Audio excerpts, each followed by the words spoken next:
Son dos medidas de asociación, básicamente, el riesgo relativo y el OR.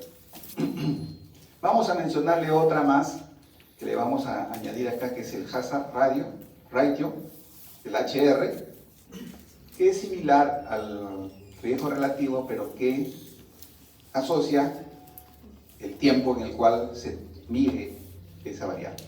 Y luego tenemos las medidas de impacto potencial divididas en dos partes.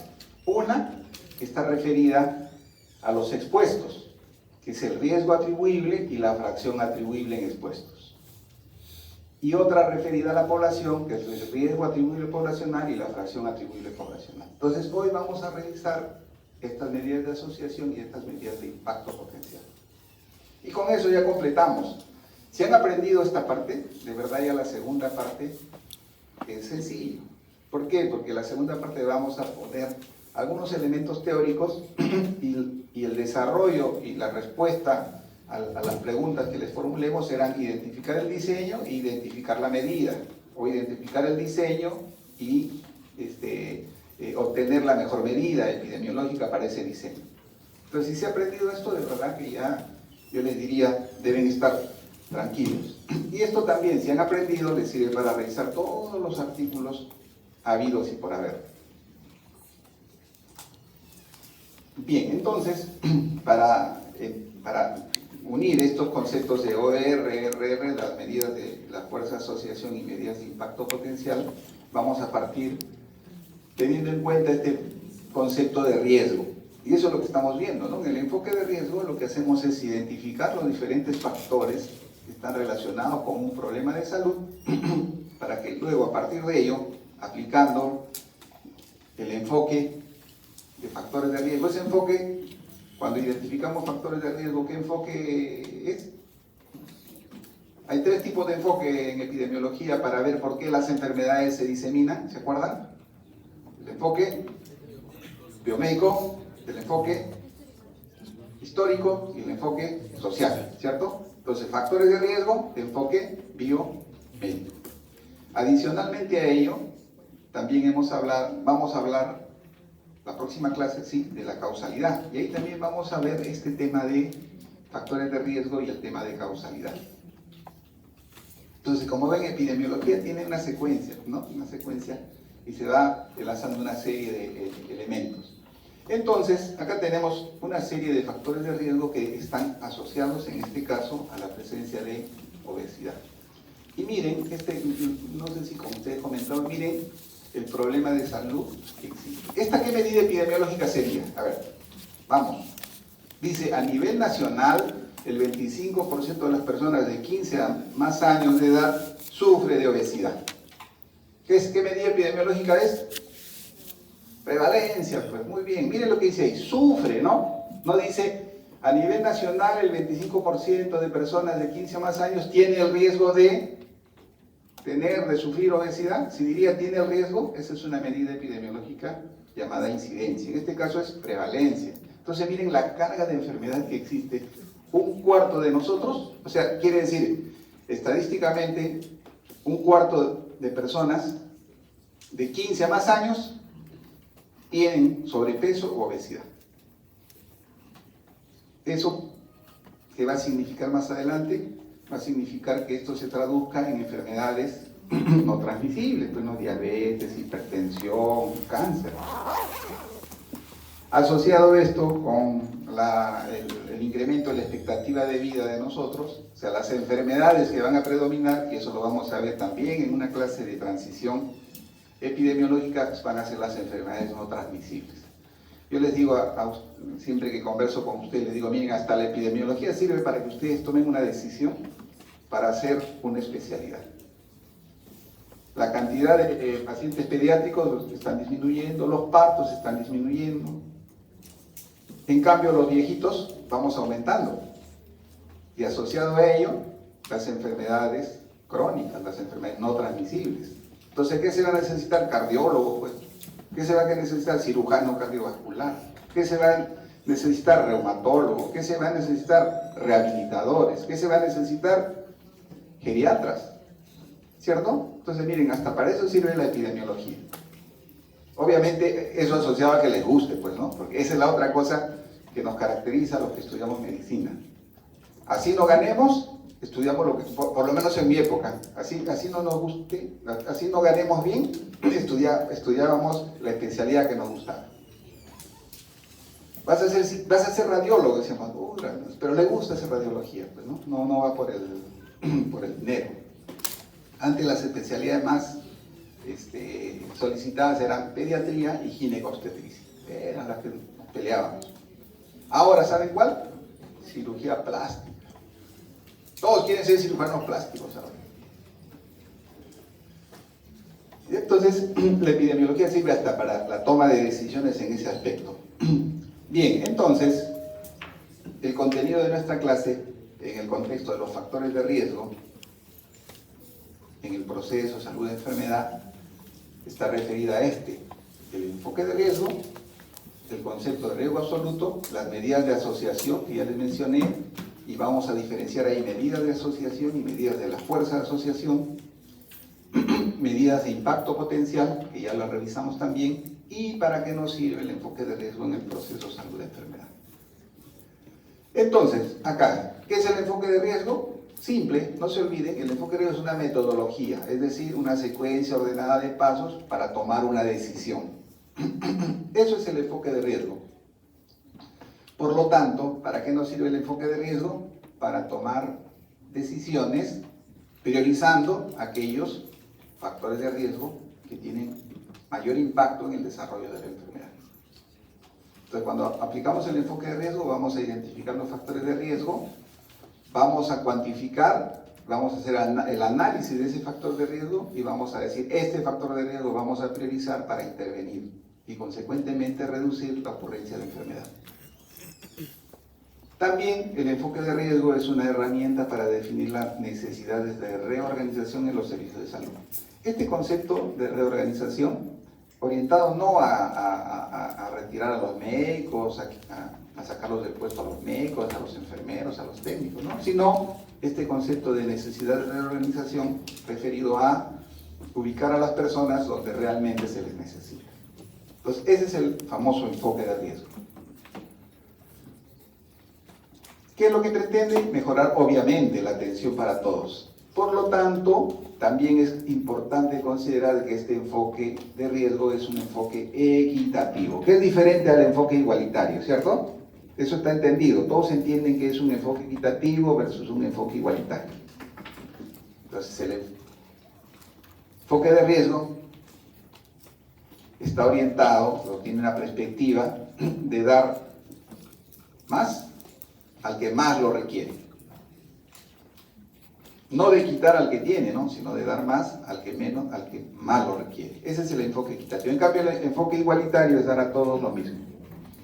¿Cómo sería un enfoque equitativo acá en la universidad? Veríamos quiénes son los que tienen menor desarrollo y en ellos centraríamos los esfuerzos. Ese sería un enfoque equitativo. En cambio, un enfoque igualitario es lo que a veces hacemos y lo que estamos haciendo ahora, a todos les damos lo mismo, ¿no? Pero el enfoque de riesgo tiene una perspectiva que debe ser equitativo. Luego, el otro concepto, riesgo, ¿no? Entonces, enfoque de riesgo, riesgo. ¿Qué es el riesgo? Contingencia, proximidad de un daño, probabilidad de que un hecho ocurra. Eso es el riesgo, es la probabilidad de que un hecho ocurra. Ese es el riesgo. Es la medida de una probabilidad estadística de un suceso futuro. En el enfoque de riesgo, o el enfoque de riesgo se basa en esa medición de esa probabilidad, que no es la misma, evidentemente, para todos los grupos. Y esta medida de la probabilidad la vamos a obtener a través de lo que hemos dicho, de una de las medidas epidemiológicas que ya revisamos, que nos mide el riesgo de enfermar, que es la incidencia, y a través de las otras medidas de la fuerza de asociación, que son el OR y el RR. Y luego el factor de riesgo. Factor de riesgo, que es un factor, y acá hay que diferenciar el factor de riesgo de lo que vamos a ver posteriormente, que es el marcador de riesgo. sea, diferenciar el factor de riesgo de un marcador de riesgo. ¿Cuál es la característica de un factor de riesgo? De que es un factor que está causalmente relacionado con un cambio en el riesgo de un proceso, resultado o condición relevante. O sea, hay una asociación causal. Esa es la característica de un factor de riesgo. Y la relación causal es inherentemente probabilística. Esa es la otra cosa también que entendamos, que la asociación causal entre un factor de riesgo y la ocurrencia de un daño es probabilística, no es determinista. O sea, no es porque tú fumas, vas a tener cáncer.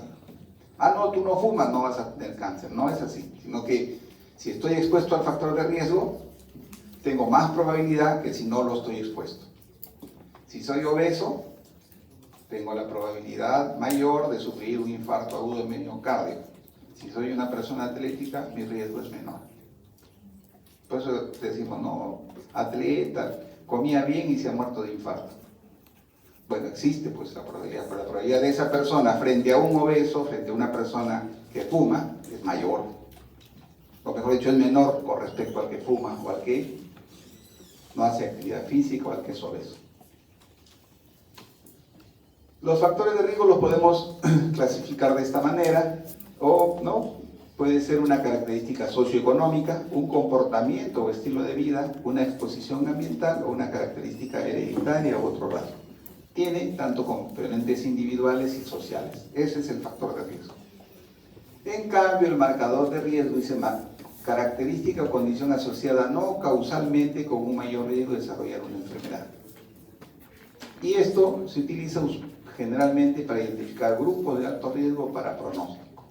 Ejemplo, les he puesto acá, niveles elevados de proteína C reactiva para enfermedad cardiovascular. O sea, que tenga niveles elevados de proteína C reactiva no es una causa de enfermedad cardiovascular, sino esto va a ser un marcador que nos va a decir, si tenemos niveles elevados de proteína C reactiva, voy a tener mayor riesgo de enfermedad cardiovascular. O, si ya estoy viejito, tengo mayor riesgo, sin que la edad per se sea una causa de enfermedad de Alzheimer, ¿cierto? En ese escenario, como no existe una asociación causal, decimos que es un marcador de riesgo. Entonces, diferenciar marcador de riesgo de factor de riesgo. Los factores de riesgo los podemos clasificar acá. Esto ya es memoria, casi hay bastante memoria. Dice conductuales, claro, tabaquismo, fuma, es una conducta. Consumo excesivo de alcohol es una conducta. A ver, joven, sí, dígame, algo. Sí, ustedes que se están mirando. El problema es que cuando conversan, me desconcentro.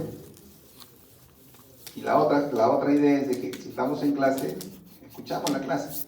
Y si no tenemos ganas de escuchar y queremos, como digo, de repente comentar el fútbol o el tenis, no vamos, y así quedamos honestamente. Porque perturban a su compañero que está delante y detrás y a todos. Y ahora que yo paro la clase, ya se perjudican todos. Entonces, yo les pido, si no tienen ganas o quieren participar, me acerco y les doy el micro, no hay ningún problema. Listo, entonces decíamos, hay factores, podemos clasificar como factores de riesgo conductuales, factores de riesgo fisiológicos, y acá está de memoria, conductuales, tabaquismo, obviamente, pues una conducta inadecuada, consumo excesivo de alcohol, no hacer actividad física, exponerse excesivamente al sol es una conducta, no vacunarse, una conducta, relaciones sexuales sin protección, una conducta. Entonces son factores de riesgo conductuales. Fisiológicos, sobrepeso u obesidad, hipertensión, hipercolesterolemia, hipertrigliceridemia. Así lo podemos clasificar. También como demográficos. Esto teniendo en cuenta así, miren, acá vamos a hacer un alto. Dijimos que la edad no es un factor de riesgo. ¿Ya? Ahí ponemos, sería ¿qué? Un marcador de riesgo. Igualmente, el género es un marcador de riesgo. Con esa aclaración. Y para que ya ustedes sepan que es así. ¿Por qué? Porque si ustedes revisan los libros aparece este concepto, el concepto de que edad y género son factores de riesgo. Y ya hemos dicho que edad y género no es un factor de riesgo, es un marcador de riesgo. ¿Por qué? Porque no está asociado causalmente con la ocurrencia de un daño. Luego tenemos factores medioambientales y acceso a agua, instalaciones sanitarias, condiciones laborales, polución del aire, entorno social y genéticos, fibrosis quística, distrofia muscular, y ahora hay un montón pues, de enfermedades que tienen connotación genética, ¿no? Y que están estrechamente relacionadas con las enfermedades raras, ¿no? Las enfermedades raras. En mi época era una, ¿cómo se dice? Era un poco complicado diagnosticar estas enfermedades genéticas. A lo más que llegábamos a diagnosticar era ya nos sentíamos contentísimos cuando llegábamos a una fibrosis quística. ¿Por qué? Porque no había las ayudas diagnósticas. Ahora hay pues las ayudas diagnósticas, entonces se hace diagnóstico de todo tipo. Y en el país hay pues un número importante, pese a que son raras, pero que llegan a los hospitales, y cuando llegan a un hospital, por ejemplo, un niño que llegue con una neumonía, y en su proceso de neumonía desarrolla manifestaciones de distrofia muscular y no puede respirar, ese paciente se queda por siempre en el hospital. En mi hospital tenemos 8 pacientes, por ejemplo, con patología crónica. De esos 4 o 5 son enfermedades raras. Dentro de ellas distrofia muscular, que son los que no salen del ventilador. Luego también podemos clasificar los factores de riesgo por las personas que afectan. Puede ser individual, familiar o comunitario. También las podemos clasificar por sus características, modificables y no modificables. Modificables y no modificables. Y finalmente las podemos clasificar por su relación con el individuo, intrínsecas y extrínsecas. ¿A qué se refiere? Intrínsecas, por ejemplo, este es un recién nacido de bajo peso, que es un factor de riesgo intrínseco. En cambio, ustedes están viendo este niñito con una sondita nasogástrica, seguramente por ahí también un endovenoso, ese es un factor de riesgo extrínseco. Entonces podemos clasificar de diferentes maneras los factores de riesgo, que son aquellas condiciones que aumentan causalmente la probabilidad de que ocurra un daño a la salud. Y eso lo vamos a poder medir a través de las mediciones de la fuerza de asociación. Y esas medidas de la fuerza de asociación nos van a medir la probabilidad de que ocurra o no el daño. Esto es importante también que sepan. O sea, no solamente dice, he encontrado que el riesgo relativo es de 8. Es bien alto. Entonces, es un factor de riesgo. Debemos de tener en cuenta, para que nosotros intervengamos sobre el factor de riesgo, todas estas condiciones. O sea, dicho de otra manera, para intervenir sobre un factor de riesgo, debemos analizar estos elementos. Uno de ellos es el grado de asociación. Cuando hablamos del grado de asociación, estamos hablando de la fuerza de asociación. O sea, ¿qué valor tiene el OR y el RR? Eso también recuerden ya de memoria, ¿no? Cuando el profesor dice fuerza de asociación, en mi cabeza debe estar OR, RR. Entonces, cuando analizamos un factor de riesgo, tenemos que tener en cuenta primero el grado de asociación. Si el grado de asociación es fuerte, decimos potencialmente intervenible. El otro concepto que debemos de tener en cuenta es la frecuencia del factor de riesgo en la comunidad. O sea, la prevalencia. La frecuencia del factor de riesgo. ¿Es frecuente el factor de riesgo en la comunidad o no es frecuente? Porque puede haber una asociación fuerte. Vamos a ponerles el ejemplo. El hábito de fumar nos dice que hay una asociación fuerte, pero en la población fuma el 0.05%. También tenemos que analizar ese factor. Y luego la otra es la posibilidad de prevenir. Ejemplo, dice, el grado de asociación es alto. La prevalencia es alta, pero ¿saben qué, jóvenes? No hay nada que hacer para prevenir. Entonces no se me va a ocurrir a mí elegir ese factor de riesgo para intervenir, ¿cierto? Entonces debemos de tener en cuenta todos estos elementos para decir de que el factor de riesgo es importante desde la perspectiva de la medicina y consecuentemente es posible que intervengamos. El otro concepto que también debemos de tener en cuenta es de que un factor de riesgo puede ser un daño a la salud, y un daño a la salud puede ser un factor de riesgo. O sea, no necesariamente un factor de riesgo termina siendo solo factor de riesgo, o un daño a la salud solo es un daño a la salud. ¿De qué va a depender? Dirán, pero profesor, ¿entonces de qué depende? Depende del enfoque que le demos nosotros, pues. Y dependiendo de ese enfoque, de repente, para mí, el factor de riesgo es un daño, y para otra persona no lo es. Y acá les voy a mostrar. Por eso decíamos acá, depende de la hipótesis que se explora. Si voy a explorar embarazo, bajo peso, enfermedad diarreica, depende. Y aquí está el ejemplo. Estamos analizando bajo peso al nacer. Los factores de riesgo son pobreza, analfabetismo de la madre, nutrición deficiente y enfermedad recurrente. ¿No? Miren, este es el daño y estos son los factores de riesgo. Dependiendo del enfoque, yo puedo considerar el bajo peso que veíamos en la lámina anterior, el bajo peso que era un daño, en esta circunstancia es un factor de riesgo. ¿En qué contexto? En el análisis de enfermedad diarreica aguda. Y ahí vemos que el bajo peso, la pobreza, el analfabetismo, el destete prematuro y el agua contaminada es un factor de riesgo para enfermedad diarreica aguda. Esta enfermedad diarreica aguda puede ser un factor de riesgo juntamente con bajo peso al nacer. ¿Para qué? Para que la persona fallezca, para que el niño fallezca. A eso me refería, que va a depender de la hipótesis que yo plantee, del enfoque que yo le dé. No necesariamente un factor de riesgo siempre va a ser factor de riesgo. Puede convertirse, dependiendo de la hipótesis que yo planteo, como un efecto. Listo. Hasta ahí.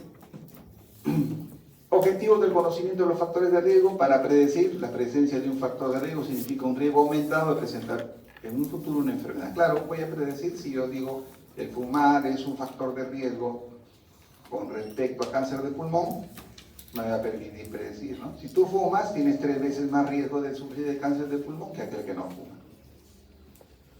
Causalidad, la presencia de un factor de riesgo no es necesariamente causal. Esto también es importante que recordemos, y ya vamos a ver cuando analicemos causalidad, uno de los elementos para determinar la asociación causal es determinar la fuerza de asociación. Entonces, determinar, lo que nos quiere decir acá, que solamente con determinar que un factor de riesgo está asociado con la ocurrencia de un daño, solo ese hecho no me dice que es una asociación causal. Vamos a ver la próxima semana. Hay una serie de criterios de causalidad para definir que un factor es una causa de un daño. La otra, para el diagnóstico, la presencia de un factor de riesgo aumenta la probabilidad de que se presente una enfermedad, obviamente, ¿no? Obviamente.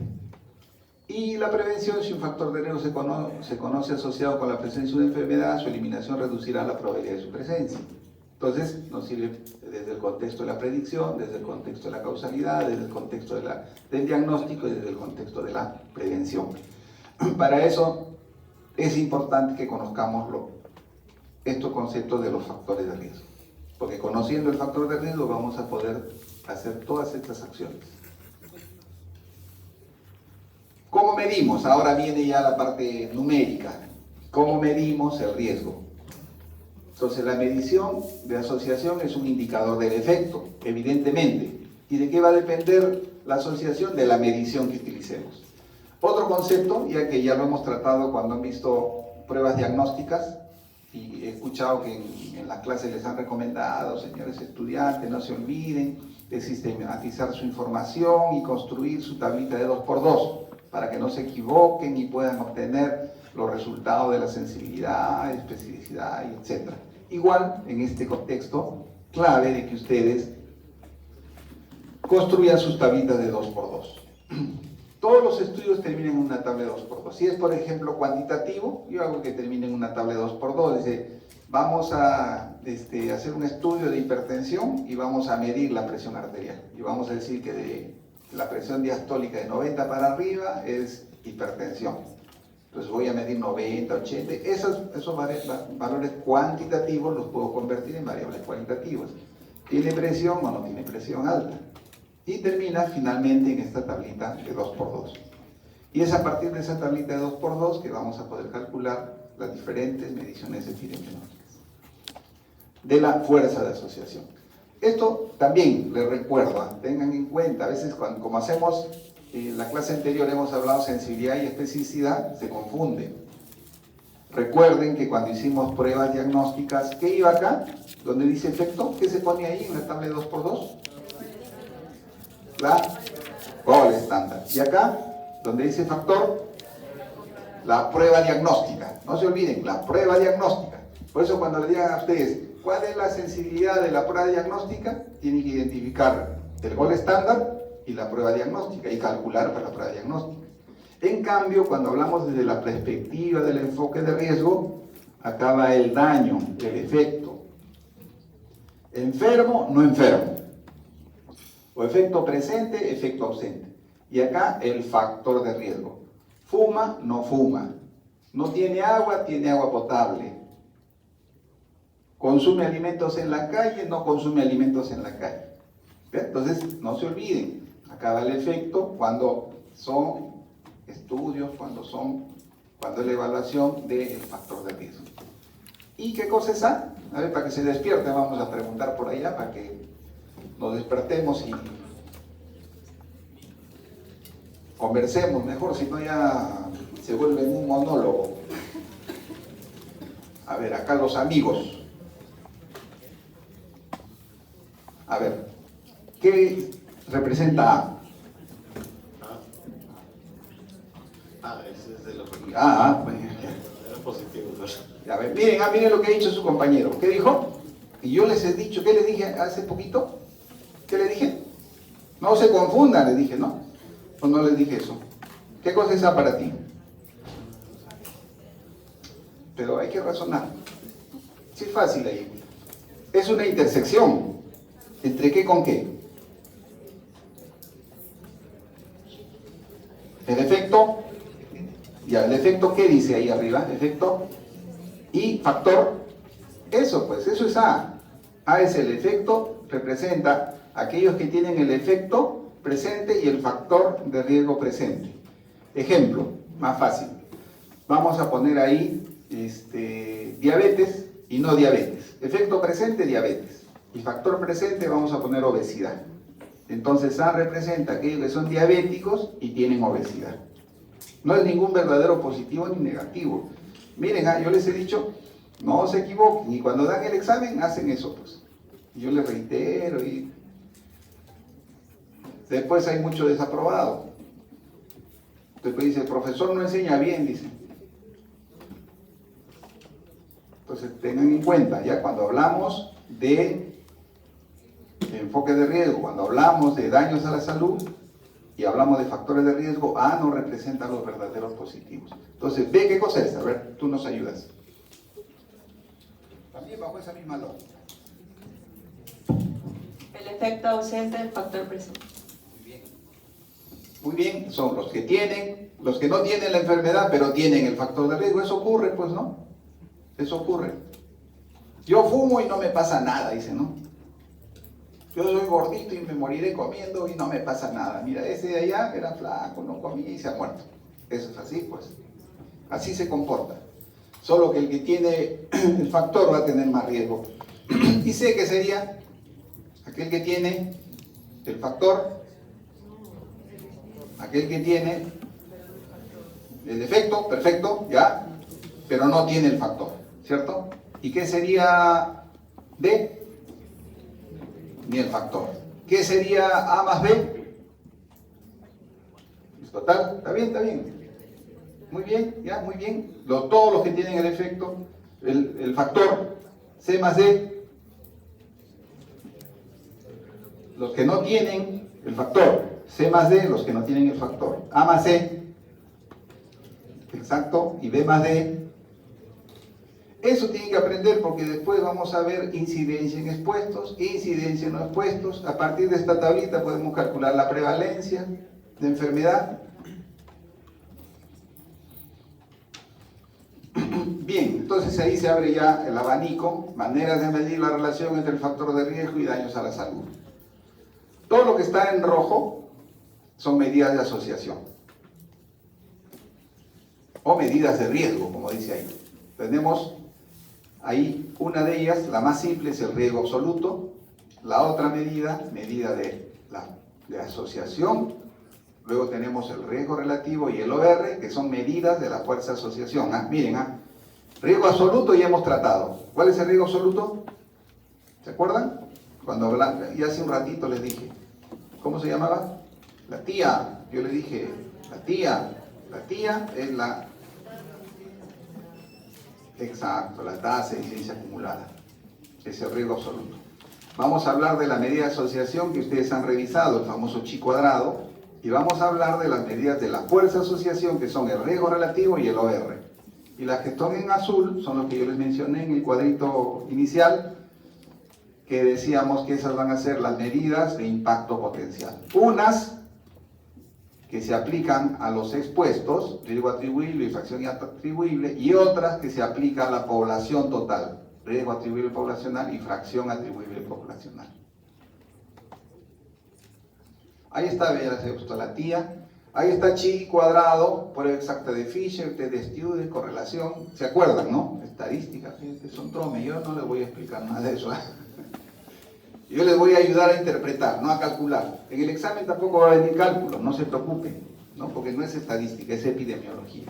Pero la epidemiología tiene como prerequisito la estadística, pues si no entendemos va a ser complicado. Riesgo relativo, esto también lo han revisado ustedes, incidencia en expuestos sobre la incidencia en no expuestos. El riesgo atribuible, incidencia en expuestos menos la incidencia en no expuestos. Fracción atribuible, incidencia en expuestos menos la incidencia en no expuestos sobre la incidencia en expuestos por 100. El riesgo atribuible poblacional, incidencia total o poblacional menos la incidencia en no expuestos.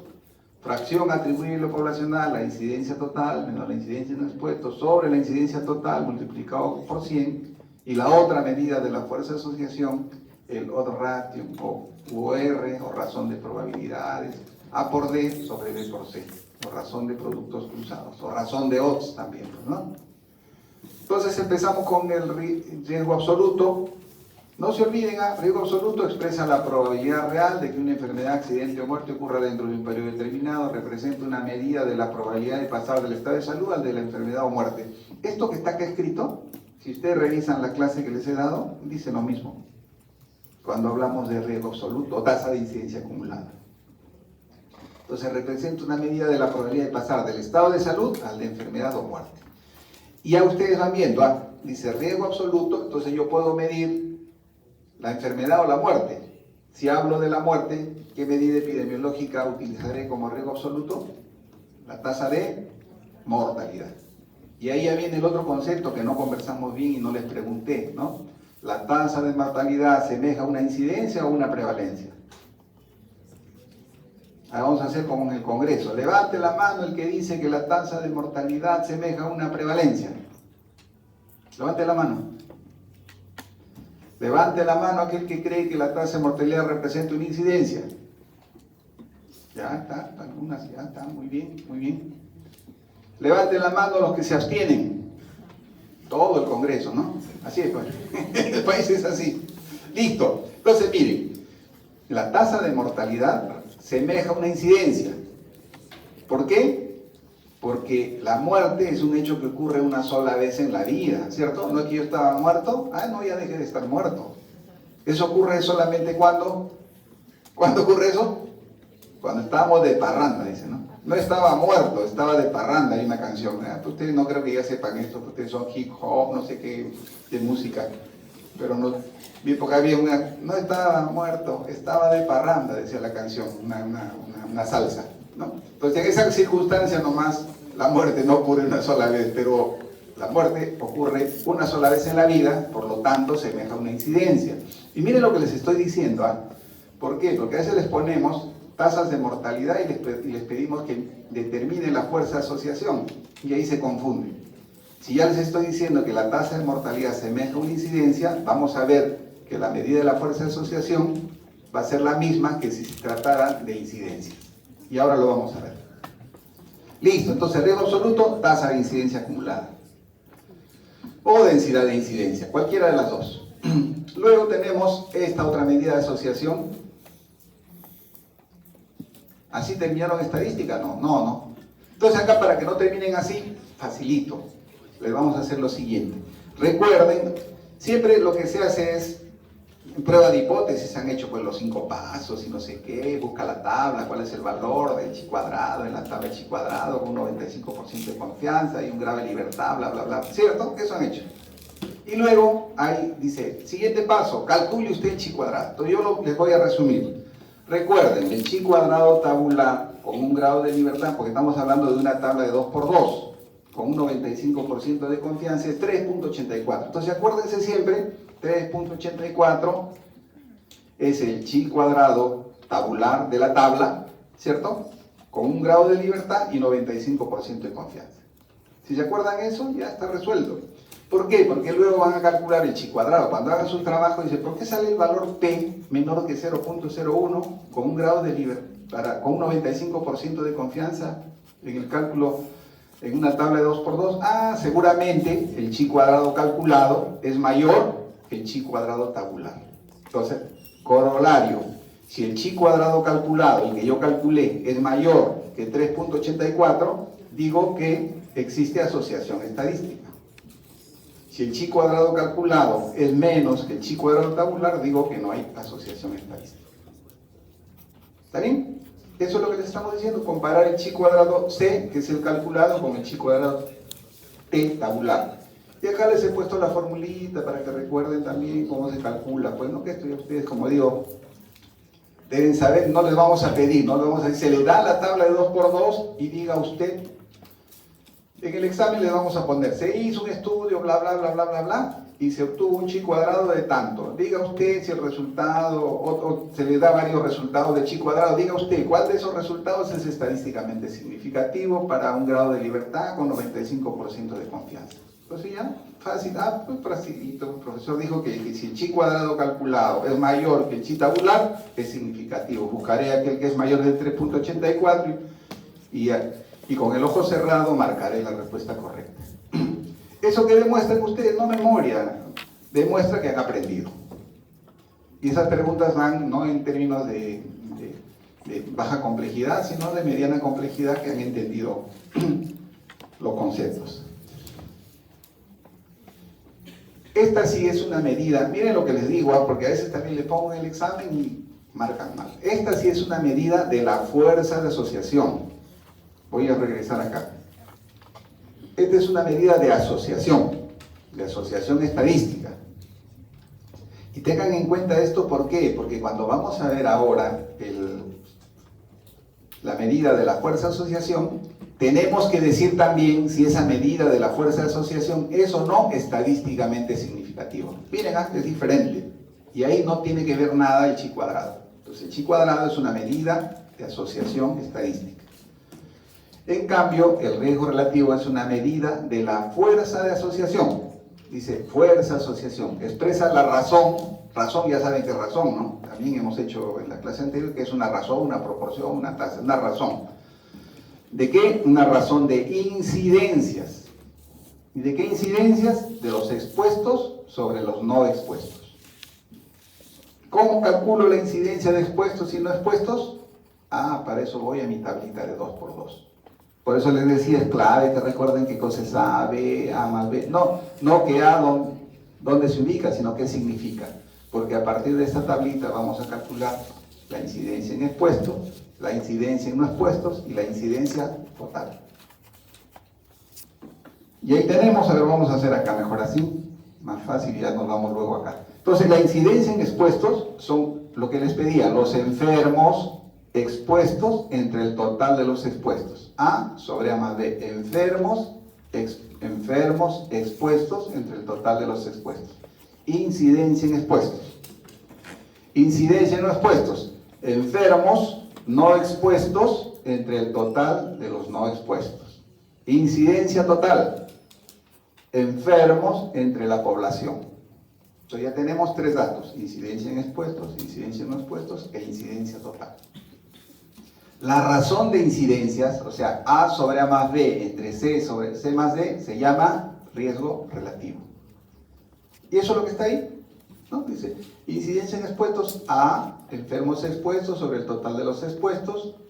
Incidencia en no expuestos, enfermos no expuestos entre el total de los no expuestos.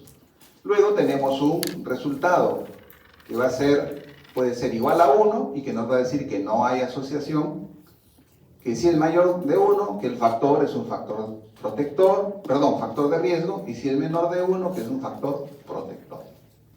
RR, incidencia en expuestos A sobre A más B, sobre la incidencia en no expuestos C sobre C más D. Entonces miren, en esta lámina ya tenemos la fórmula y tenemos la interpretación. Entonces nos están diciendo que el punto de referencia neutro es 1. Si es 1, no hay asociación. Si es mayor que 1, es un factor de riesgo. Si es menor que 1, es un factor protector. ¿Está bien? Ya, esto, ya si queremos que memoricen, ya les... A ver, diga usted si el efecto es sin efecto, riesgo insignificante, riesgo moderado, riesgo... Usualmente a mí no me gusta preguntar así. ¿Por qué memoria? Yo me contento con que el estudiante sepa, por lo menos, ya después afinará y dirá, sí, cuando ya hace su proyecto de su resultado, dirá, riesgo elevado, cuando hace su discusión, su análisis, qué sé yo.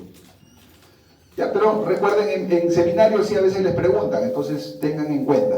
Pero si ustedes se van a preocupar del examen, yo usualmente no pregunto, porque no tiene sentido, pues, de que el estudiante se esfuerce en saber que 1.7 a 2.5 es riesgo moderado, y si le pongo 1.65, que es, en verdad que no.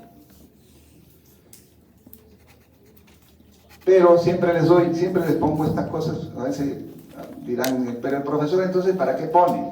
Porque hay estudiantes que leen, después preguntan, pero profesor, usted no puso eso y eso es así, por eso que pongo, ¿no? Entonces ya el estudiante dice, sí, también existe eso, no para complicarles. Y luego el otro concepto, yo les decía, una cosa es calcular el riesgo relativo y otra decir si ese valor, el valor del riesgo relativo, eso no estadísticamente es significativo. Y eso nos lo va a dar el famoso intervalo de confianza. El famoso intervalo de confianza. Un RR va a tener entre paréntesis un intervalo de confianza. ¿Y qué significa eso? Siendo reiterativo. Si el intervalo de... Acá miren, el punto de referencia, ¿cuál es? 1, ¿cierto? 1. Entonces, si el intervalo de confianza no incluye a 1, no incluye, eso es lo que nos dice, ¿no? Va de 1.5, 1.3 hasta 3, el resultado del OR o del RR es estadísticamente significativo. En cambio, si el intervalo de confianza incluye a 1, y en este caso va de 0.8 hasta 3, el resultado del RR o del OR no es estadísticamente significativo. ¿Está bien? Listo, creo que hay un ejemplo. Eso también les vuelvo a reiterar, es diferente medidas de asociación que medidas de la fuerza de asociación. Ya les dije, la medida de asociación chi cuadrado y las otras pruebas exactas de Fisher, de Student, las no paramétricas, esas son medidas de asociación. Pero las medidas de la fuerza de asociación, el riesgo relativo y el OR. Ahí está un ejercicio. A ver, calculen, yo les doy 3 minutos, vamos a estar dando el examen. Yo les voy leyendo, dice, con el objetivo de determinar el efecto del hábito de fumar y la presencia de cáncer de pulmón, se realizó un estudio de seguimiento. Miren, ahí hay una palabrita también importante, para que sepan. Y yo les dije, ¿la incidencia es una película o es una fotografía? Si no se acuerdan eso, no van a resolver nada de lo que les dé. Les puse una figurita ahí abajo. Es una fotografía. Ya, está muerto, estoy muerto. No, ¿qué es? Es una película, pues. Ahora, ¿por qué viene esa reflexión que les pido? Para que, vamos a suponer, yo les pongo en el examen, les pongo esto y les digo, calcule la mejor medida de la fuerza de asociación. Ahí dicen, profesor, hay 2 tipos de la fuerza de asociación, el RR y el OR. ¿Y ahora qué calculo? ¿Cierto? Y yo le dije de que para calcular las incidencias, o mejor dicho, la incidencia es una película. Y acá hay una palabrita que dice, ¿qué dice? ¿Y ahí eso qué significaría? ¿Que es una foto o es una película? Una película. Y si es una película, ¿qué voy a calcular? Las incidencias. Y si yo tengo incidencias, ¿qué voy a poder calcular como medida de la fuerza de asociación? RR. Listo. Epidemiología simple, ¿no? Se dan cuenta, sino que no les gusta, pues. están pensando en fisiología. Pues yo les he dado el consejo, desde el primer día les dije, estudien, no dejen de estudiar epidemiología por estudiar fisiología, porque al final les dije el resultado a veces es que jala fisiología y también epidemiología, pero no, ya no importa, pues ya jalé fisio, pero aprobé epidemia. ¿Ya? Entonces ese es el consejo que les doy. Equilibren los tiempos. Entonces, ¿cuál sería la incidencia en expuestos? A ver. Los enfermos, ¿cuántos son los enfermos expuestos? Dicho de otra manera, ¿cuántos son los que tienen cáncer de pulmón y fuman? Entonces van escribiendo, pongan ahí. 100.250. Entre 23.750. Esa sería la incidencia en expuestos. Y la incidencia en no expuestos serían, claro, 250, que son los enfermos con cáncer de pulmón, pero que no fuman, entre el total de los que no fuman. Esa sería la incidencia de no expuestos. ¿Y cuál sería la incidencia total? Serían todos los que tienen cáncer, ¿sí? Entre los 36.550. Listo, entonces calculan eso. Yo les sugiero de que también para fines de su seminario, calculen primero incidencia en expuestos, incidencia en no expuestos y incidencia total. Y calculen como les hemos enseñado con su factor de expansión. No lo dejen con 0.00583, no, pongan como tasa. Una vez que hacen eso, lo primero que hemos calculado acá es una medida de asociación. ¿Qué decimos? ¿Eso hay o no asociación entre el hábito de fumar y el cáncer de pulmón? ¿Por qué? Mayor al tabular. Listo, súper mayor, ¿no? 200. Este debe ser un p-valor menor de 0.000000000, ¿no? Ahí está ya para que... Decisión. Listo. Miren, hasta esto les pongo pasos para calcular el RR, lo que ya les he dicho. Primero construya la tabla de 2×2, que ya la teníamos calculada, construida. Luego calcule la incidencia en expuestos y no expuestos. Paso 3, calcule el RR dividiendo la incidencia en expuestos y no expuestos. Paso 4, interprete los resultados. Asociado a esto, al cálculo del RR, hay el intervalo de confianza. Como todo es tecnología, hay un programita que se llama OpenEpi. Usen para calcular, pero para su seminario, ya en el examen no van a poder usar el OpenEpi, pues, ¿no? Y que es lo más importante ahí, que sepan discernir y sepan ver qué información es porque el OpenEpi les da una serie de datos. Entonces ahí viene ya el aprendizaje que tienen ustedes. ¿Qué de estos resultados que me dan los voy a utilizar? Listo, entonces primero la tablita de 2×2, calculamos la incidencia en expuestos y no expuestos, dividimos la incidencia de expuestos y no expuestos y luego, a ver, interpreten ese resultado. Listo.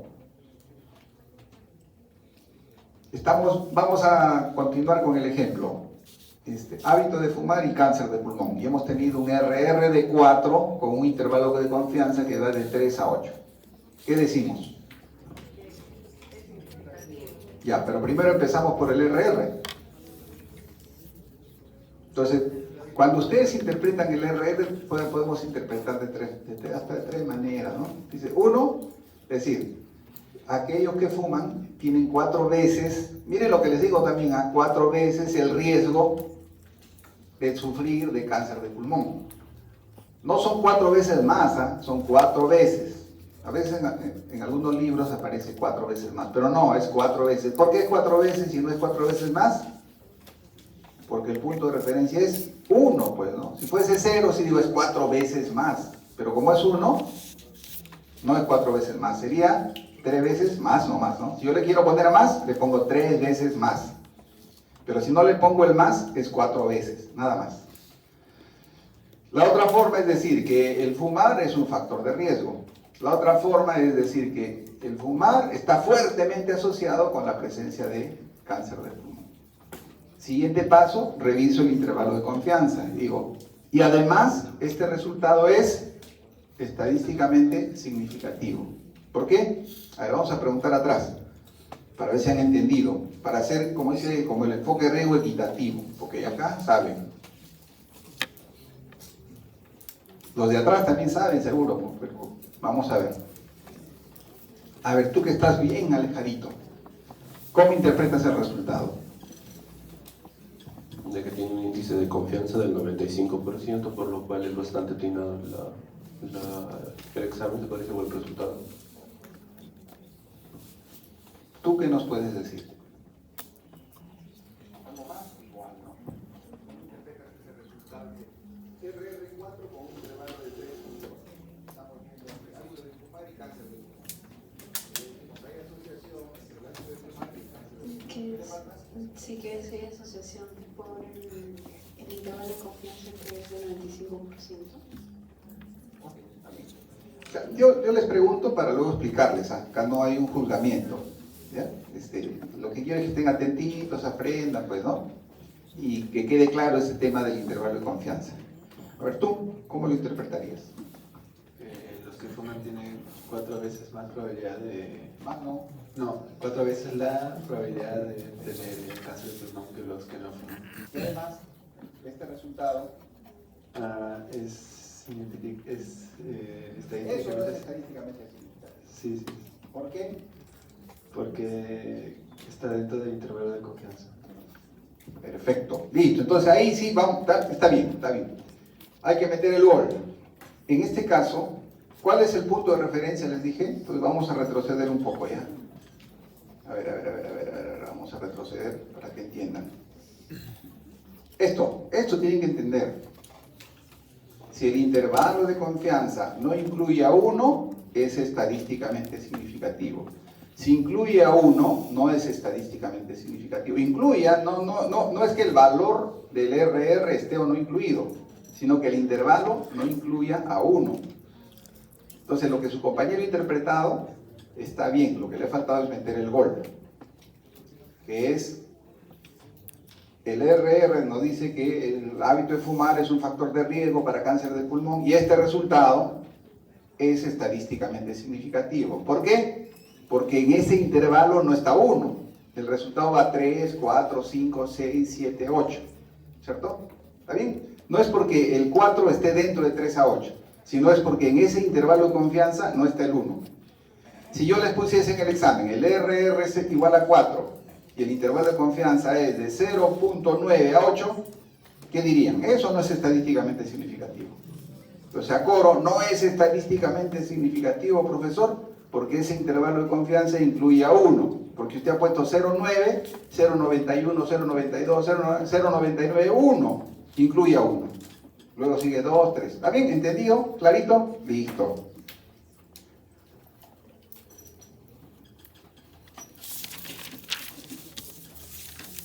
Ya este es el mismo ejercicio y ya les estoy dando el resultado que les pedí que hagan ustedes.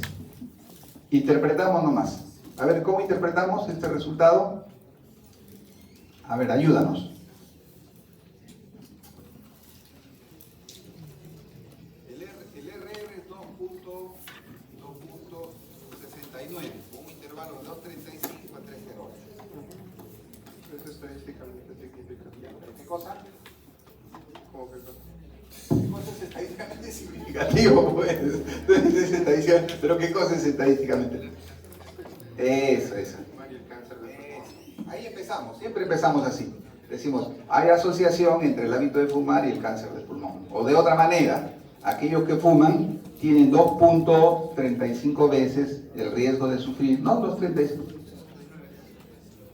perdón, estoy mal yo, 2.59, está bien, 6.9, 2.69, tengo que cambiar de ojos, ya no de lentes, 2.69, ¿no?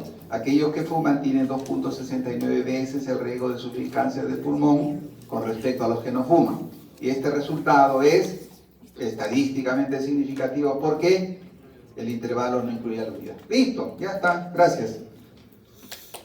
Medida de la fuerza de asociación, bueno, esto es lo que leía gráficamente, la razón entre incidencia en expuestos con no expuestos, el riesgo relativo es 2.69. Este es el otro concepto que les decía, que es parecido a es una medida de la fuerza de asociación, pero que incluye en su interpretación el tiempo. Esa es la diferencia. Después la interpretación es la misma. Por eso dice el HR es una medida dinámica que tiene en cuenta el tiempo que tarda en ocurrir el desenlace. Esto se llama... ¿Qué se llama? ¿Cómo se llama? ¿Qué regresiones han visto ustedes en estadística? ¿Han visto regresión lineal, regresión logística y regresión de Cox? Sí, Cox han escuchado. ¿O no han escuchado? Sí, el HR han hecho o no han hecho. Así, la verdad. No se acuerdan. Ya, no han hecho. Ya, entonces vamos a decirles.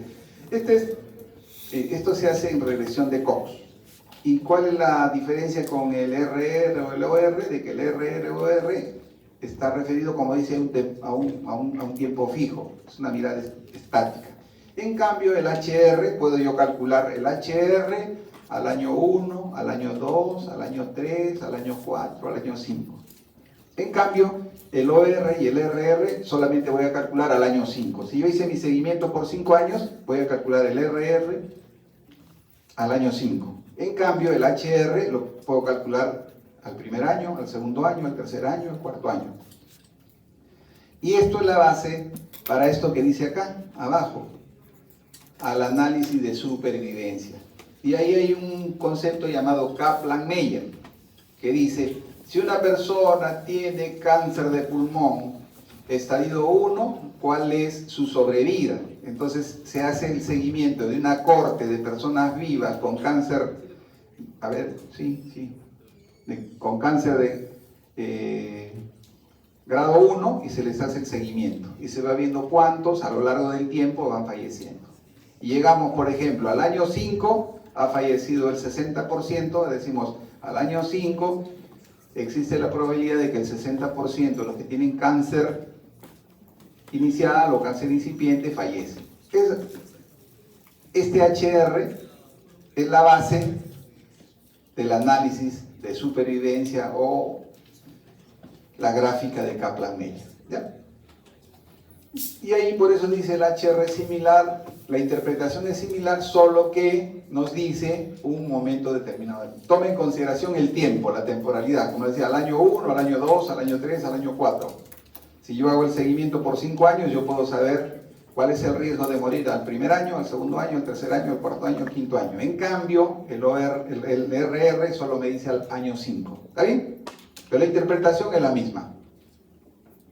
No les doy detalles, cómo se calcula, que la razón de los expuestos sobre los expuestos, ya, eso no tiene razón. Porque se suponía de que habían hecho eso en estadística.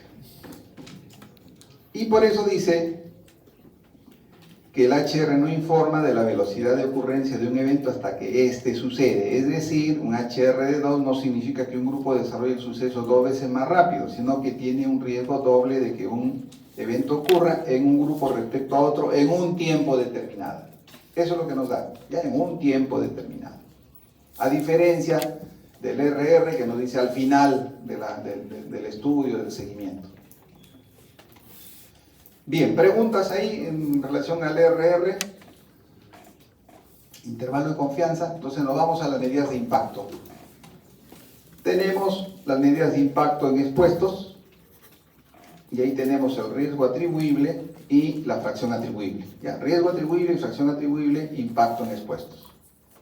Ahí les he puesto en rojito también, dice fracción atribuible, y dice FER, porque en algunos libros aparece como FER, fracción etiológica de riesgo. Y en otra literatura aparece como RA proporcional, que es riesgo atribuible proporcional. ¿Ya? O sea, la fracción atribuible tiene como sinónimos fracción etiológica de riesgo o riesgo atribuible proporcional. Luego tenemos impacto en la población. Y ahí tenemos el riesgo atribuible poblacional y el riesgo y la fracción atribuible poblacional. La fracción atribuible en la población se llama también fracción etiológica poblacional o riesgo atribuible poblacional proporcional. Riesgo atribuible, a ver jóvenes, ¿sí? ¿Alguna duda? ¿Quién va ganando? A ver, eso sí me da la... ¿Cómo va Perú? No, están empates. Ya no estamos clasificados. Ya. Entonces, vamos a riesgo atribuible, indica lo que se espera que suceda con el daño a la salud de los expuestos. Miren lo que dice, indica lo que se puede esperar que suceda con el daño a la salud de los expuestos si se suprime el factor de riesgo causal. ¿En qué términos? En términos de la incidencia. O sea, dicho de otra manera, ¿qué pasará si hacemos que los que fuman dejan de fumar? Van a tener la incidencia los que no fuman. Esa diferencia se llama riesgo atribuible.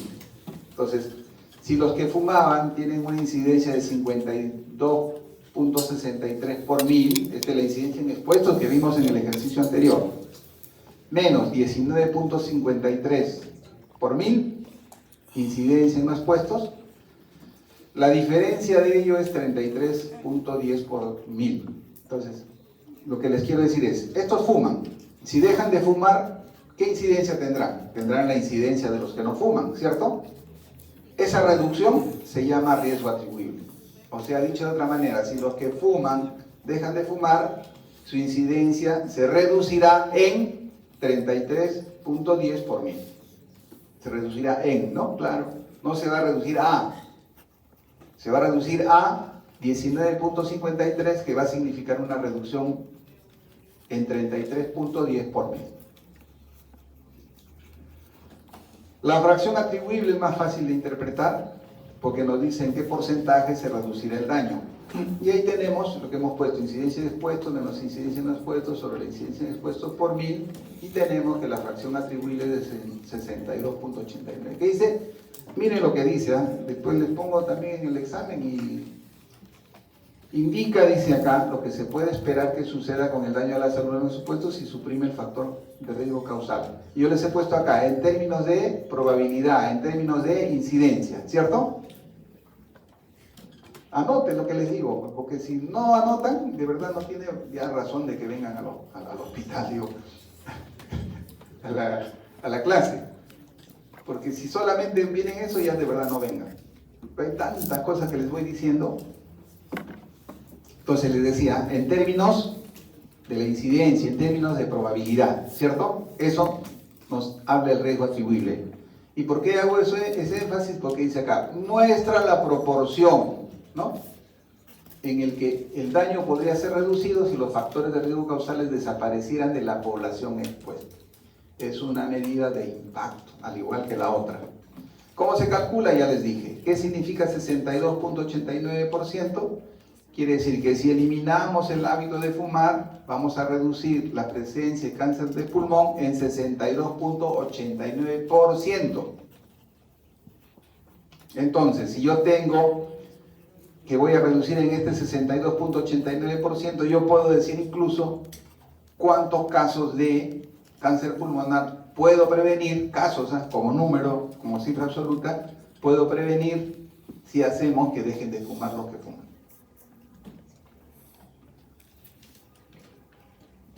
Ahí está el ejemplo. Entonces, justo lo que dice, riesgo atribuible 32.83. ¿Cuántos casos de cáncer pulmonar se puede atribuir al hábito de fumar si retiramos el factor de riesgo? Hábito de fumar en los expuestos. La incidencia disminuirá en 33.1 por mil. Fracción atribuible. Si una persona que fuma tiene cáncer de pulmón, ¿cuál es la probabilidad que haya tenido cáncer de pulmón debido al hábito de fumar? Si retiramos el factor de riesgo en los expuestos, reduciríamos en un 62.89% el daño o la probabilidad. ¿Ya? ¿Está bien? Entonces, riesgo atribuible en términos de incidencia y fracción atribuible en términos proporcionales. Si se dice, se quiere saber cuál será la reducción proporcional, ya saben que van a calcular. Se quiere saber cuál será la reducción en términos de la incidencia, ya ustedes podrán saber qué vamos a calcular. Y esas son preguntas de mediana o alta complejidad, dependiendo si viene pues un contexto así, ¿no? Las de baja complejidad son, la fracción atribuible mide A, B, C, D, esas son de baja complejidad. Entonces yo les digo, miren, en el examen, yo en el desarrollo de la clase les digo hasta cómo se va a tomar el examen, que seguro no lo hace nadie. De repente sí. Lo que sí no les puedo dar las preguntas, pues no, ya eso no. Entonces, dice, acá eso es lo que la medida de impacto, que es el riesgo atribuible. Dice, la incidencia es de 52 en los expuestos, 36, 52.36, y en los no expuestos es 19.53. ¿En cuánto se reducirá si eliminamos el factor de riesgo? Eso es el riesgo atribuible, en 32.83. En, ¿no? Se reduce en, no a. Cuando, si le preguntamos en cuánto se reduce, ¿a cuánto se reduce? A 19.53. Si dejan de fumar, se va a reducir a 19.53.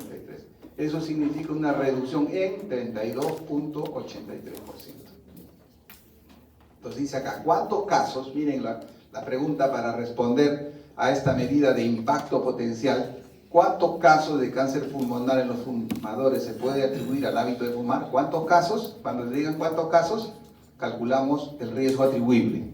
Cuando le dicen cuál es la probabilidad, la fracción atribuible. Y creo que en los seminarios les hemos puesto pero esas palabritas. Entonces por eso yo le digo, y el estudiante que le dedica el tiempo mínimo a la asignatura en su teoría y en su seminario no debería de desaprobar. Fuma, no fuma y el riesgo atribuible. Esa es la reducción de la magnitud. Ahora, riesgo atribuible poblacional es lo mismo que el riesgo atribuible, solo que esto referido a toda la población. Ya no será el riesgo atribuible en los expuestos o en los que fuman. ¿Cuál es el riesgo atribuible en la población? Es decir, entre los que fuman y no fuman, a eso se refiere el riesgo atribuible poblacional. Y es la diferencia entre la incidencia total y la incidencia en no expuestos. Y responde el riesgo atribuible poblacional, mire lo que dice ahí, igual que el caso anterior, ¿cuántos casos de cáncer pulmonar en la población se puede atribuir al hábito de fumar? ¿Cuántos casos de cáncer de pulmón en la población? Riesgo atribuible poblacional. ¿Cuántos casos de cáncer pulmonar en los que fuman, en los obesos, en los diabéticos? A riesgo atribuible. ¿Está bien? La otra cosa que deben de tener en cuenta es que el riesgo atribuible poblacional, al igual que la fracción atribuible poblacional, son útiles desde la perspectiva de la salud pública, pues dice, está orientada a la salud pública. Luego tenemos la fracción atribuible. Ahí está la pregunta, ¿cuál es la probabilidad? No se confundan, uno nos dice cuántos casos, riesgo atribuible o riesgo atribuible poblacional. ¿Cuántos casos en los que fuman? Riesgo atribuible. ¿Cuántos casos en la población o en todos entre los que fuman y no fuman? Riesgo atribuible poblacional.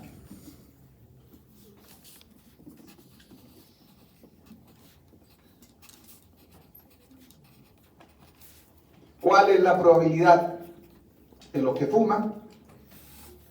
¿Cuál es la probabilidad en los diabéticos? Fracción atribuible, fracción etiológica de riesgo. ¿Cuál es la probabilidad entre los que fuman y no fuman? Fracción atribuible poblacional. ¿Está bien? Entonces ya saben qué deben de calcular cuando se les pide la probabilidad o esta otra pregunta que les hemos planteado acá, casos, ¿no? ¿Cuántos casos? ¿Cuántos casos? Diferencia de incidencias y la probabilidad. Tenemos que calcular la fracción atribuible en ambos casos. Fracción atribuible en expuestos o fracción atribuible poblacional. Y la otra medida que utilizamos de la fuerza de asociación es el odds ratio. El OR es, digamos, mide lo mismo que el RR, solo que tiene ciertas particularidades. Una de las particularidades es de que el OR se calcula cuando no se tienen incidencias. Cuando tienen incidencias, no calculen el OR, lo que tienen que calcular es el riesgo relativo. Porque a veces se les pide y calculan el OR. No. Cuando no tienen incidencias, calculen el OR. Si tienen incidencias, van a calcular el RR. Estos son todos los sinónimos que también seguro van a encontrar en la literatura. Y dicen que cuando no nos ponemos de acuerdo en los sinónimos, quiere decir que esto no tiene traducción. Entonces mejor nos quedemos como odds ratio nada más, ¿ya? Pero les pongo también, porque a veces dicen, pero profesor, dice razón de ventaja, de momios, de probabilidades, etcétera, etcétera. El odds ratio es una razón de odds, permite medir la fuerza de asociación entre variables dicotómicas, y miren lo que dice ahí, en estudios transversales o de caso control. es un estimador. Miren también otra cosa que dice, no es igual que el RR. O sea, no puedo calcular el RR o el OR es lo mismo. No. El OR es un estimador del RR, pero ¿cuándo? Cuando la enfermedad es rara. ¿Qué preguntarían ustedes cuando yo les pongo esta transparencia? ¿Qué me preguntarían? ¿Nada? ¿Cuándo es rara? Pues profesor, tiene que decirme eso. Pues usted dice rara, ¿y cuándo es rara? Esa sería la pregunta que se cae de madura. Entonces se dice que una enfermedad es rara cuando la prevalencia es 10 o menos. Vamos a manejar así, a 10 o menos, porque si ustedes revisan, nos dicen entre 5 y 15, dicen unos. Ya nosotros estamos en un promedio. Si la prevalencia de la enfermedad es 10 o menos, se dice que la enfermedad es rara. En esas circunstancias, el OR estima adecuadamente al RR. Esto es lo que nos dice, ¿no? Entonces, la prevalencia y cómo se comporta el RR y el OR. Entonces, este es el RR y este es el OR. Entonces, cuando la prevalencia, la frecuencia de la enfermedad es 10 o menos, igual, ¿no? Pero cuando es más de 10, sobreestima. O sea, si yo calculo el OR, cuando la prevalencia es alta, no puedo decir de que ese valor seguro que es igual al RR. No, si la prevalencia es alta, va a sobreestimar. O sea, si el RR es 3 y yo calculo el OR, con una prevalencia de 30 será 3.5, 3.7. Y si el RR es menos de 1, el OR va a subestimar el indicador. Y eso es lo que les traigo acá. Esta es la fórmula para convertir o decir qué valor tendrá el OR si toman estos valores, tenemos estos valores de OR. Y acá lo que tenemos son las prevalencias, el punto de referencia es 1. Si el OR es 5, 0,5 y la prevalencia se aproxima, ¿no? Pero si es más, va subestimando, ya van viendo, es 0,5 y el RR dice 0,59. En cambio acá va sobreestimando. Si es 1.5 y la prevalencia es 0.3, el RR es 1.36, pero el OR dice es 1.5, está sobreestimando. Este cuadrito quiere decir eso. Y si quieren, comprueben aplicando el OR, 0.2 por 1 menos la prevalencia, más la prevalencia por el OR, y les va a ir saliendo estos valores dependiendo del OR que pongan y de las prevalencias que pongan o de las probabilidades que pongan. ¿Está bien? Ahí está demostrado que cuando la prevalencia es mayor de 10%, si es menor de 1, el OR subestima. En cambio, si es más de 1, el OR sobreestima. O sea, que dice que es 2, pero el RR es 1.54 con esta prevalencia. Está sobreestimando. Eso traducido en este gráfico, ¿no? O sea, el gráfico se ha construido teniendo en cuenta estos valores. Listo. Eso no les voy a preguntar. Lo que tienen que recordar nomás qué pasa cuando la prevalencia es alta o es baja y dependiendo si el valor del RR es mayor o es menor que 1. Ahí está, ya está.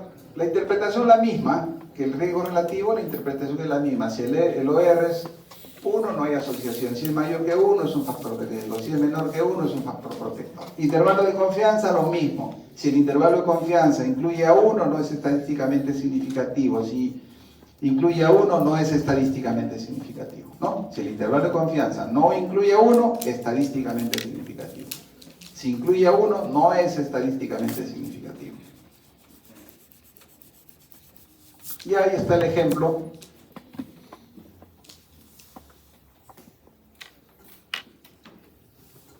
Entonces lo que estamos viendo acá son odds, porque yo les dije el OR es una razón de odds. Odds de enfermos con el odds de no enfermos. Entonces el odds de enfermos es A sobre C y el odds de no enfermos B sobre D. Si yo pongo A sobre C más B sobre D, se convierte en esto, pues A por D, términos extremos, sobre C por B. Matemática simple, ¿cierto? Y entonces tenemos el OR, que es ya la fórmula A por D o productos cruzados. Y tenemos que es 3.07 con un intervalo de confianza de 1.81 a 5.17. Listo, ¿cómo interpretamos esto? Si vemos el mismo ejemplo, aquellos que fuman tienen 3 veces el riesgo de sufrir cáncer de pulmón que aquellos que no fuman, siendo este resultado estadísticamente significativo porque no incluye a uno. Niños con sobrepeso y no peso según práctica de deporte, practique y no practique, y nos sale ese 2.48. ¿Qué diríamos? ¿Eso no es estadísticamente significativo? Sí, ¿no? ¿Por qué? Porque es mayor que el chi cuadrado tabular, que es 3.84. Interpretación de 3.07, ¿cómo interpretaríamos? Lo que ya les dije, ¿no? Los fumadores tienen 3 veces la posibilidad de presentar cáncer de pulmón que los no fumadores, es la interpretación. A ver, acá dice, factores asociados a estancia hospitalera prolongada en cuidados intensivos, un estudio de casos y controles. En un estudio, y eso yo les decía, si lo dice, si en la premisa para el análisis de la información no dice se hizo seguimiento, o no dice se evaluó entre el año 2020 y 2025, no es película, ¿cierto? Entonces, en ese caso, o nos dice, se seleccionaron 50 personas con tuberculosis y 100 sin tuberculosis, es el caso control, ¿no? Voy a decir. Y ahí lo que voy a calcular es el famoso OR. Eso es lo que han calculado acá, ¿no? Y a ver cómo interpretaríamos esta información. Pero vamos a ir por acá, ya vamos a ir, ¿no? Ya nos les hemos preguntado. Vayan pensando, ¿eh? A ver si hemos entendido. Estamos haciendo consolidación del aprendizaje.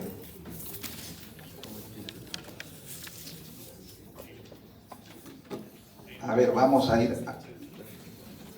A ver, interprete ese resultado.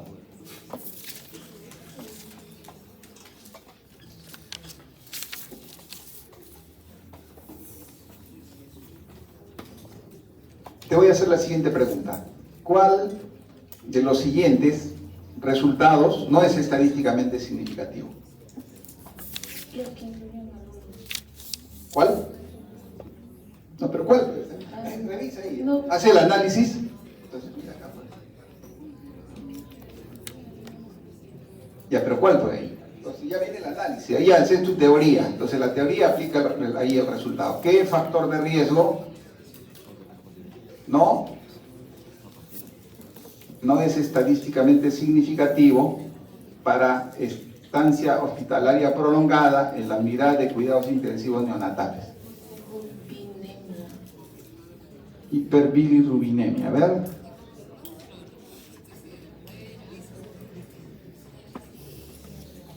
Ya. Listo. Un aplauso. Está bien, está bien. Está bien. Y eso, miren, así hay personas que tienen capacidad de eso, que está leyendo el caso clínico sindrómico de coma. Yo pensé que iba a estar en coma. No, está bien. Entonces está haciendo dos cosas. Algunas personas tienen esa capacidad, y sobre todo las mujeres. Las mujeres atienden al hijo, al esposo, estudian, escuchan su clase virtual. Está bien, está bien. La otra pregunta sería, a ver, el otro concepto que nos da, o la otra información que nos da el intervalo de confianza, es la precisión, ¿cierto? Entonces, cuanto más corto es el intervalo de confianza, más preciso es el resultado. Analicen esa información y digan, a ver, vamos a hacer los dos análisis.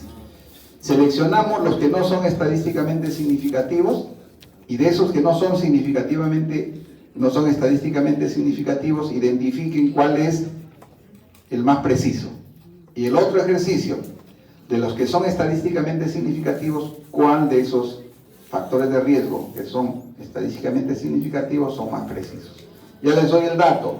La precisión está dada por la diferencia que hay entre el intervalo de confianza superior menos el intervalo de confianza inferior. Cuanto más chiquito es esa diferencia, más preciso es el resultado. ¿Está bien? Listo, entonces tarea para la casa. Está bien, está bien. Aplicaciones. Vamos a las aplicaciones. Número de casos de dengue reportados en el departamento de Piura. ¿Qué indicador estamos viendo ahí? Ya, perfecto, pero ¿qué indicador de riesgo estamos viendo en esta tablita?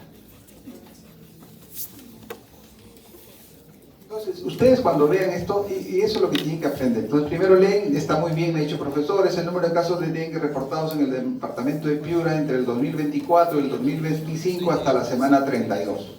¿Cierto? Ya, eso es lo primero que tienes que ver. Luego, ¿qué cosa hay en la primera columna?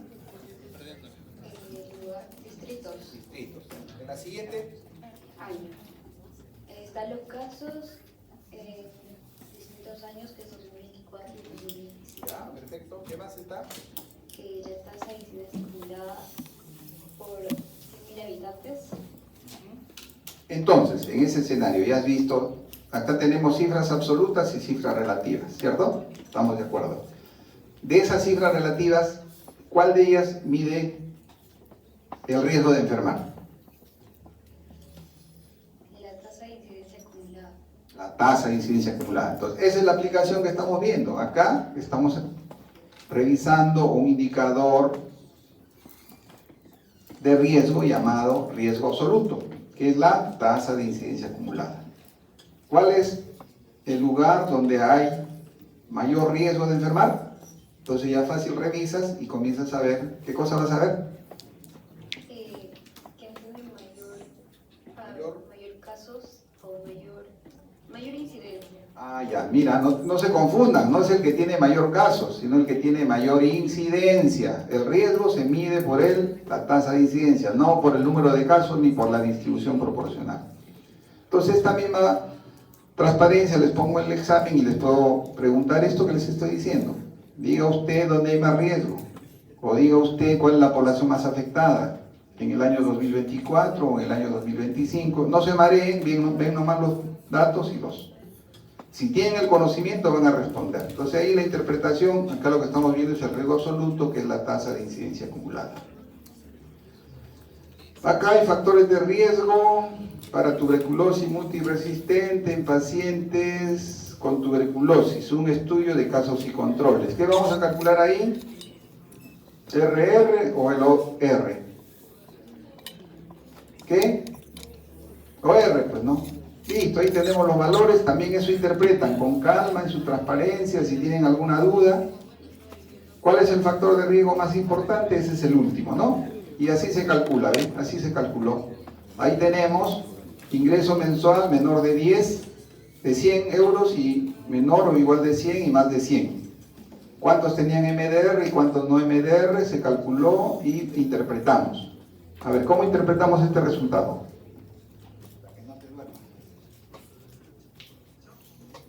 Hay un resultado, ¿ves o no ves?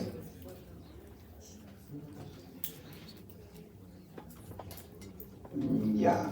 ¿Qué cosa te falta para entender? ¿Se te apagó la computadora? Ah, ya, sí. ¿Qué es lo que falta? Que repita la clase y eso sí va a ser difícil. Ya los que tienen grabación ya compartan. Listo. A ver, tú ayúdanos a interpretar.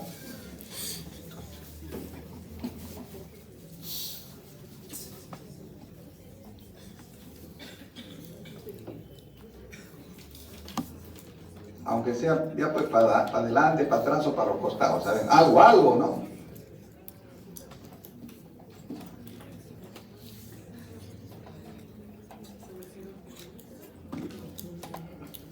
Espero que solo en la clase se queden así y en el examen respondan, ¿no? Y ya, si no, complicado, ya veo complicado. Tú, a ver, tú sí nos ayudas. Escuchen. Los pacientes MDR tienen 5 veces más probabilidad de la autismo. Ya, listo. Claro. Miren, les he puesto hasta ahí, ni leen, pues. ¿Se dan cuenta? Ahí está la interpretación. Yo les he puesto, miren, ahí les he puesto una interpretación también en asterisco, porque algunos interpretan así. El OR dice, aquellos pacientes MDR tienen 5 veces la probabilidad de tener ingresos menores a 100 euros que los pacientes no MDR. Les pongo así porque en alguna literatura está así, escrita así. Ustedes estudiantes de medicina del tercer año, aprendan esto nomás. El ingreso familiar menor, similar a lo que hemos interpretado el RR. ¿Ya? Entonces, aquellos que tienen un ingreso menor de 100 euros tienen 5 veces el riesgo de sufrir de tuberculosis MDR que aquellos que tienen ingreso mayor a 100 euros. ¿Ya? Eso interpreto. Para que no se confundan. Yo les pongo esto porque algunos interpretan así, porque dicen, no se puede interpretar el OR de esta manera. Y ahí hay discusiones entre los que hacemos epidemiología, ¿no? Entonces, para que no se confundan, olvídense de esta interpretación y acuérdense de esto. El ingreso familiar menor de 100 euros es un factor de riesgo, o las familias con ingreso menor de 100 euros tienen 5 veces el riesgo de sufrir TBC-MDR, y adicionalmente, este factor es un factor de riesgo estadísticamente significativo. Entonces, mire, ya yo estoy preocupado, por ejemplo, porque tienen hasta la interpretación, pero no interpretan. Ya. O sea, quiere decir que ni revisan, pues. Listo. A ver, acá dice, y acá dice asociación entre diabetes y riesgo de sarcopenia. Evidencia acumulada de estudios observacionales. Entonces, acá lo que estamos viendo es una serie de los tipos de diabetes y su asociación con sarcopenia. Entonces, ¿cuál de estas complicaciones está más fuertemente asociada con la presencia de sarcopenia? Entonces, ¿qué van a hacer ahí? Buscar pues el valor más alto, que es 4,88, y que es estadísticamente significativo, y decir que la retinopatía diabética es una de las complicaciones en los diabéticos que está más fuertemente asociada con la presencia de sarcopenia. O aquellos pacientes diabéticos que tienen retinopatía diabética tienen 4,88 veces el riesgo de sufrir sarcopenia, y este resultado es estadísticamente significativo. Listo. Bien, ya casi para terminar, el uso del enfoque de riesgo podemos usarlo dentro del sistema formal de atención para aumentar la cobertura, para el mejoramiento de los patrones de referencia, porque conociendo cuáles son los factores de riesgo vamos a sistematizar mejor nuestro sistema de referencia. Si yo sé que en mi comunidad, por ejemplo, un factor de riesgo es el bajo peso, entonces ¿cómo voy a organizar mi sistema de referencia? Voy a decir, ¿dónde está el hospital más cercano? Y cuando yo haga mi control de la gestante, derivaré a ese lugar, ¿no? Modificación de los factores de riesgo, reorganización del sistema de salud regional y nacional, y el adiestramiento del personal. Dependiendo qué factores de riesgo son los más frecuentes, haré mis cursos de capacitación. Fuera del sistema, autocuidado y atención a la familia, ¿no? Sí, dice los ácidos grasos saturados son factores de riesgo para hipercolesterolemia, para infarto de miocardio. Entonces, ¿cómo me sirve eso? Yo voy a ir al supermercado y voy a ver qué alimentos no tienen ácidos grasos saturados, y compraré los alimentos que tienen ácidos grasos no saturados, ¿no? O las grasas trans son un factor de riesgo para múltiples enfermedades. Yo buscaré y leeré, este tiene grasas trans, tiene aceite de palma, no comeré, ¿no? ¿Por qué? Pues tiene grasas trans. Para eso nos sirve autocuidado y atención a la familia. También para la atención comunitaria y para las políticas intersectoriales, ¿no? ¿Por qué? Porque, por ejemplo, controlar ciertos factores de riesgo, como por ejemplo la contaminación, no solamente depende del sector salud, sino depende también de políticas intersectoriales del Ministerio del Ambiente, por ejemplo. Listo, con eso creo que vamos terminando. Sí, listo, gracias pues jóvenes.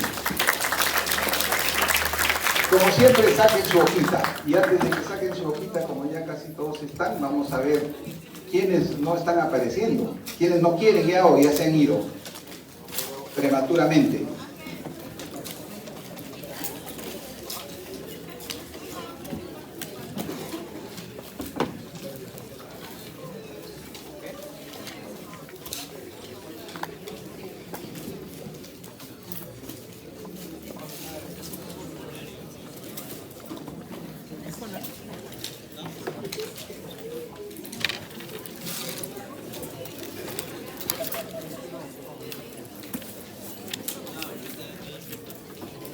A ver, ¿alguien conoce a Andrés Galindo Ríos? Una más y ya no estás en el curso, ¿ah? Así de simple. A Nicole Manrique, ¿conocen a Nicole Manrique? Pásenle la voz porque ya como hoy día tiene, no sé si 4 o 5 faltas. Andreu Moreira, también pásenle la voz, que ya empezó epidemiología, ya. No se enteraba. Ariana Pretel, Ariana, también avísenle a Adrianita. Alexander Reina, Gaspar, Alexander y Angie Ticona. Son los que han faltado a todas las clases. Eso, por eso digo, ahí a André, ¿no? ¿André está? Ahí está. Él se ha salvado porque ya la próxima estaba reportado. Pero ya no faltes, André, así que es tu última, ha sido tu última vacaciones. Y ya hay que venir a clase. Listo, jóvenes, vamos con este ejercicio. Pongan, ya pusieron sus nombres, sus datos, ¿ah? Pongan todo completo, si no, no les consideramos. Ya, listo, para que se distraigan.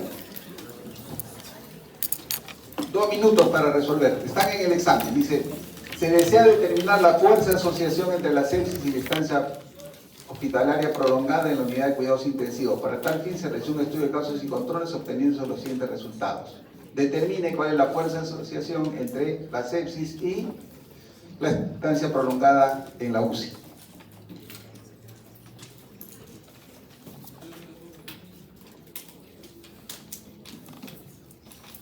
Esa, por ejemplo, es una pregunta de alta complejidad. Para que piensen y vean cómo sistematizan. Entonces, lo primero que les he dicho que es que tienen que construir su tablita de 2×2, ¿cierto? Entonces hacen su tablita de 2×2. Ponen en una columna, ¿qué cosa? ¿Qué tipo de estudio es este? Entonces miren, aquí hay varias cosas que ustedes tienen que decir. Si el que responde eso quiere decir que está bien, pues. ¿Por qué? Porque hay varios elementos del aprendizaje, no es memoria, ¿no? ¿Han visto? Esto no es memoria, que es el OR, que es el RR. Es una aplicación.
Ya, vamos. 3 minutos, ¿ah? Porque si el examen fuese, si esa pregunta les toca en el examen y están demorando mucho, déjenla, van respondiendo las otras. La dejan al final. Listo, vamos. A ver, profesora, me da una manito. Por favor. Listo, listo.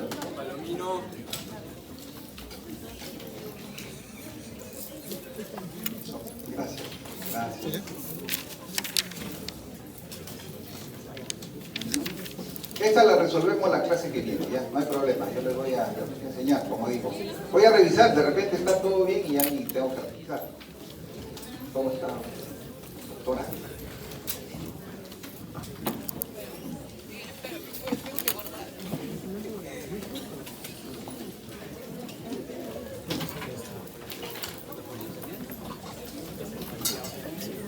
Luis.